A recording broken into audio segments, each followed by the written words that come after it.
It is Friday morning.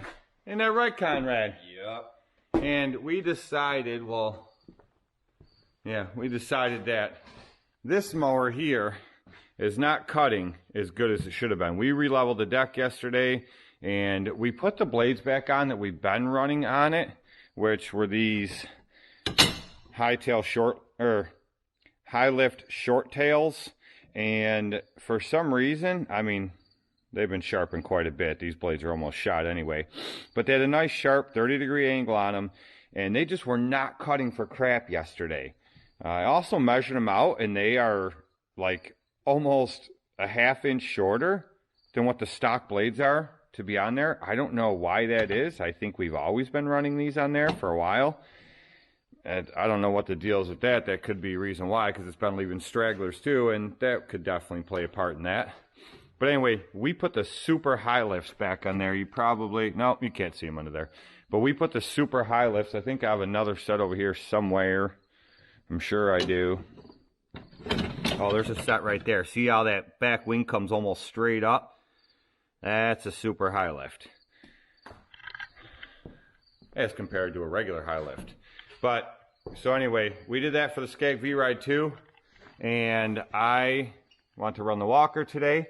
So sharpen the blades on the walker. They really didn't need it, but one of the cups was loose, so good thing I checked it. Got that tightened up. And look at the tires we got on here. I figure since I can't run this new walker right now, why keep running these aggressive tires with the ground soft with all the rain we've gotten? Why keep running them aggressive tires on the GHS when I can just take the brand new tires off of this thing and put them on there? So that's what we did. So now we have regular tires on there, a lot less chance of ripping stuff up, which, you know, these are all right if you're real careful with them, but they just rip things up a lot easier. So anyway, bam, got those in there. Me and Conrad are gonna go mow.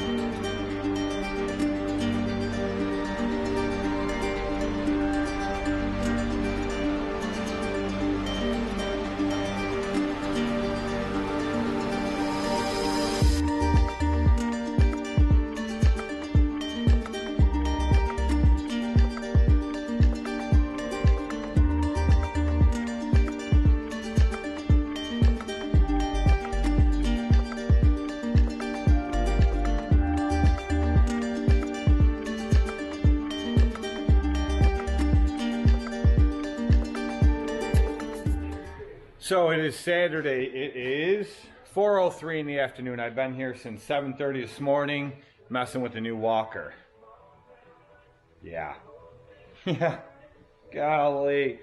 I say this every time. Any of you guys have been following me for a long period of time? No, I say this every time I buy a project mower.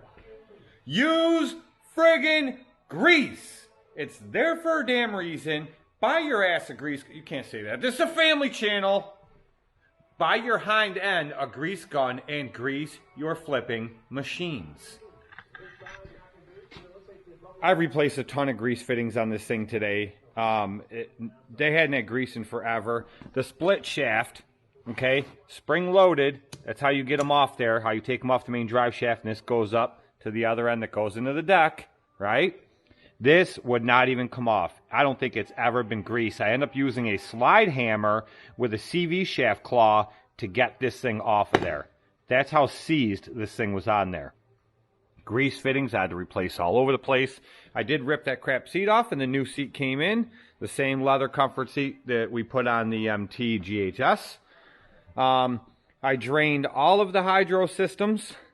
Both of the hydro systems, I drained both of them. I took, that's a valve cover. We'll get to that in a second. I took both these cups off, and that's a 3/4. It's formed right in there. It's molded as part of the cup, and they are reverse threads, so just remember when you're taking that off.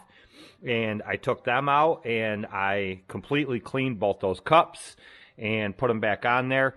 These call for 1550. I've seen people run all kinds of other things. You run what you want. I put what it calls for in there. And then on top of each one, there's this plug here. That's actually, if you have a walker, the quickest way you can tell if you have air in your system is take that bolt out. When you take that bolt out, fluid should start coming out of it right away. If it doesn't, you have air in your system. So what I do when I refill these is I fill them through there right up to the top, and then I start filling the reservoir the rest of the way until it starts to come out there, and then I put the cap on and then fill just to the bottom of the fill line, which is all the way down at the bottom. And then that's how you know you won't have any air in your system. These cups were filled almost to the top. There was no air in the system. They were way over full. The fluid in there was nasty, black. It was just disgusting. I drained both of them out. I have not been able to get the drain screws out of the final drives. Sorry about that. Phone was ringing. It was Max. He's on his way down here. He has to change oil in his truck. Anyway, let's get back to this walker. So that's how I do the hydro units. That's what I put in the hydro units. Like I said, the drain plug screws down here on the bottom of the final drives, I have not been able to get them out. They're really seized right in there. I will get them out. It's just going to take some time, and I'll drain them and redo those as well. So there is an issue with this engine, and I knew there was when I got it. But for the price that I paid for this thing, it would have been worth it. I thought there might be a chance I'd have to replace this engine. So even for the price I got this whole machine for, it would have been worth putting an engine on it. So let me tell you, in case you guys didn't watch the other video, if you didn't, I encourage you to go back and watch it. It's the one I put up the other day. And it goes over this machine and what I paid for it, and you can see it in the condition of when I got it. But what it was doing is it starts up, it runs perfectly fine. After running for a couple minutes, it starts dripping a little bit of oil out the muffler. So the first thing I thought was rings. It needs rings. And that's just, that's a job. That's a job. The easiest way is just pull the engine out, pull the heads off it, and then you got to break this thing right down, and then get the pistons out of it, replace the rings, put them back in. It's a job. It's a big job. But so I started it up today, and it ran for a few minutes, and it was perfectly fine. Throttled it up perfectly fine. After about 30 seconds of it running at full throttle, it started blowing white smoke out, like steady white smoke, and a little bit of bluish color smoke. And what it ended up doing is it spit oil. Let me see if I can put some light down here. It spit oil out on the ground right there, and it kept spraying everything with oil. So what it did, it was coming out right there, right where the muffler attaches to the exhaust pipe that goes into the engine. It started spraying the back of the starter, spraying everything with oil. So that right away told me that something is wrong with this side, okay? Instead of both sides, it told me this side. So right away I was thinking either head gasket or valve seal. So what I did is I pulled the valve cover gasket off, or valve cover off, and once I pulled the valve cover off, get into here, and right under here, you push these down, and there's two little retainer clips. They're in there. Those will go flying, and they're tiny, and you'll never find them again.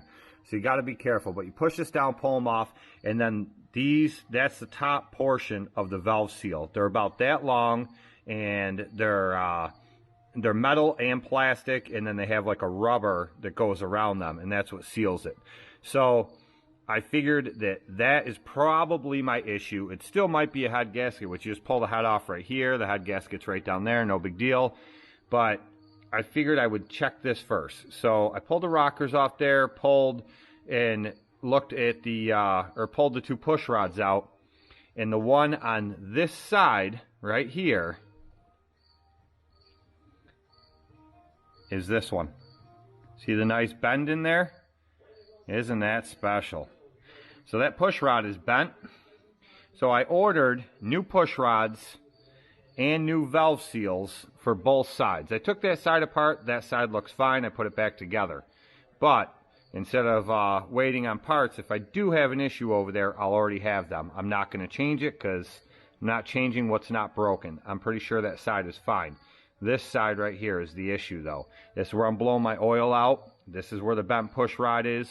So I just ordered them parts. They will be here either tomorrow or the next day. I paid an extra $11 to have them overnighted. No big deal. I figured it was only 11 bucks, but I really want to. I could put this thing off. I don't need this mower right now. I could put it off and just turn this into a winter project, but I really want to get it up and running and at least run it for a little bit before the season ends so I can find out if there's anything else it needs, and then I can take care of that over the winter, and it'll definitely be good to go next spring. So that's where this thing sits, and that's the condition of this. But it is a Kohler Command 20, and the plan for this is there's a 42-inch mulch deck. The guy advertises a 48-inch mulch deck. It actually is a 42. I'm going to try run that because I've always been really curious about mulch decks, so I'm going to give that a shot and see what's up with it. But the plan isn't to actually even use that deck for a number of reasons. One, it's a 42, it's too small. Two, it's a mulch deck, which I'm probably not going to like. And three, it has no height adjust kit on it. So the plan is to take my 48 collection deck, which has the height kit on it, and put it back on my MTGHS, and take my 56 side discharge, which also has my height adjust kit on it, with the power chute, and that will go on this mower and stay on this mower. This thing will be with the 56-inch side discharge only, and that's how it's going to stay. And it'll kind of be just like my Walker B19 that I had. I did just put that video up a few days ago, which is like 45 minutes of nothing but continuous mowing in all conditions, all times of the year with that mower, and from regular mowing to heavy mowing to mowing through 3-foot tall grass. That thing was just a beast with that B19, and that had a 19 horse Kohler on it, carbureted engine, but because it's gear driven and not belt driven, it requires almost no power to run that deck, so that thing would eat through anything without bogging. This, being a 20 horsepower, will handle that 56 deck no problem.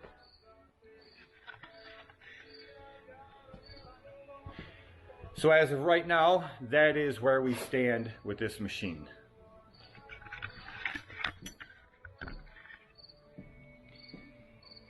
So the new parts will come in and I will put it back together. A lot of you guys have been asked for an update. I wanted to give you an update on it. That's where we stand right now with this. I'm super excited to run it. I know Connor is too, Billy is, Max not so much, but that's where I stand with that thing. And sorry, my scanner's going nuts. But that's where I stand with this thing, and I wanted to give you guys an update and let you know what's going on with it. So hopefully them parts will be in tomorrow. The next day I'll get this thing put back together, and hopefully it solves my issue.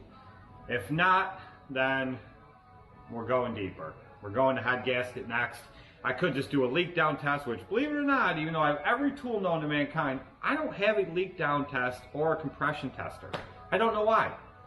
That'll be here in a couple days. There's one coming.